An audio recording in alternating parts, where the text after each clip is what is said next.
আমার মনে হয় যে ডক্টর মোহাম্মদ শফিকুর রহমানের যে দিক নির্দেশনা, এই নির্দেশনার প্রতি আমরা যে বা যারা এই দলের সংগঠনের সাথে জড়িত আছে এরা যদি একটু আরো একটু অ্যাক্টিভ হয় এবং এরা অনুসরণ করে চলাফেরা করে, আমার মনে হয় যে দেশ আগামীতে ভালো চলবে বা ভালো এগিয়ে নিয়ে যাওয়ার মতো অবস্থান তৈরি। নির্বাচনে আপনি কোন দলকে রাষ্ট্র ক্ষমতায় দেখতে চাচ্ছেন? আমি নতুন কোন দলের রাষ্ট্র ক্ষমতা দেখতে চাই না। আমার এই জীবন দশায়, আমার এই বয়সের মধ্যে হ্যাঁ, আমি জাতীয় পার্টি এর মধ্যে এরশাদ সাহেবও দেখছি, বিএনপির খালেদা জিয়ারও দেখছি, আর শেখ হাসিনাকেও দেখছি।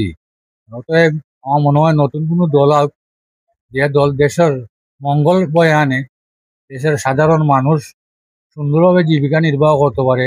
আর এই যে অবস্থা আরম্ভ হয়েছে বাংলাদেশে শেখ হাসিনা যাওয়ার পরে, এই সাদা পাথর লইয়া, হ্যাঁ, এই যে আমাদের একটা পর্যটন নগরী সিলেট, সিলেটটারে কুলসিত করতেন এই কিছু ব্যক্তি নামে কুলাঙ্গার কিছু ছেলেবেলে, এই আমাদের এই যে সিলেটের যে একটা দুর্নাম তৈরি করতেন, অল ওয়ার্ল্ডে এটা এখন এটা একটা জল্পনা কল্পনা চলে।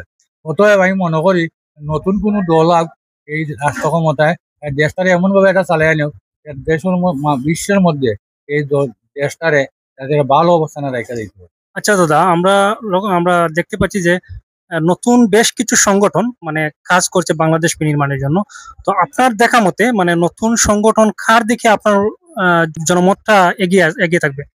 আমার মনে হয় যে ডক্টর মোহাম্মদ শফিকুর রহমানের যে দিক নির্দেশনা, এই নির্দেশনার প্রতি আমরা যে বা যারা এই দলের সংগঠনের সাথে জড়িত আছে এরা যদি একটু আরো একটু অ্যাক্টিভ হয় এবং এরা অনুসরণ করে চলাফেরা করে, আমার মনে হয় যে দেশ আগামীতে ভালো চলবে বা ভালো এগিয়ে নিয়ে যাওয়ার মতো অবস্থান তৈরি করবে।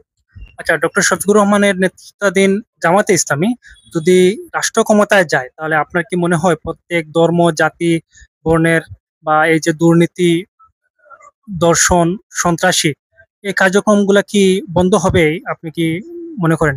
আমার মনে হয় যেটা ওনার যে আদর্শ, ওনার যে বক্তব্য, ওনার যে কথাবার্তা, আমার কাছে মনে হয় যে একটা ভালো আমরা পাবো, বাংলাদেশ আমরা পাবো। ধন্যবাদ দাদা আপনার গুরুত্বপূর্ণ মতামত দেওয়ার জন্য।